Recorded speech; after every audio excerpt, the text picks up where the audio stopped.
January 6 three Kings டே. குழந்தை இயேசுவுக்கான கிழக்கிலிருந்து 3 ஞானிகள் பெத்லகேம் வந்தாங்க. இந்த 3 ஞானிகளையும் கொண்டாடுற நாள் தான் த்ரீ கிங்ஸ் டே.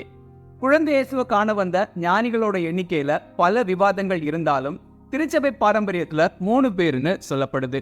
அவங்களோட பேர்கள் பல்தசர், மெல்கியோர் மற்றும் கஸ்பர். பல்தசர் கருப்பு நிறத்திலையும் பெரிய தாடி வச்சிருக்கிறவராகவும் காட்டப்படுறாரு.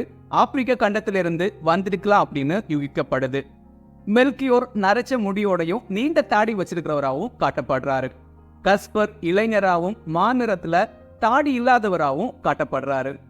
மெல்கியோரால குழந்தை இயேசுவுக்கு பொன் அன்பு பரிசா வழங்கப்பட்டிருக்கு. இதன் மூலமா இயேசுவை அரசரா ஏற்றுக்கொண்டிருக்காங்க. கஸ்பர் குழந்தை இயேசுவுக்கு சாம்பிராணிய காணிக்கையா கொடுத்திருக்காரு. இதன் மூலமா இயேசுவை கடவுளா ஏற்றுக்கொண்டிருக்காங்க. பல்தசர் குழந்தை இயேசுவுக்கு வெள்ளை போலத்தை அர்ப்பணிச்சிருக்காரு. இதன் மூலமா அவரோட சாவு மற்றும் அடக்கம் நினைவு கூறப்படுது.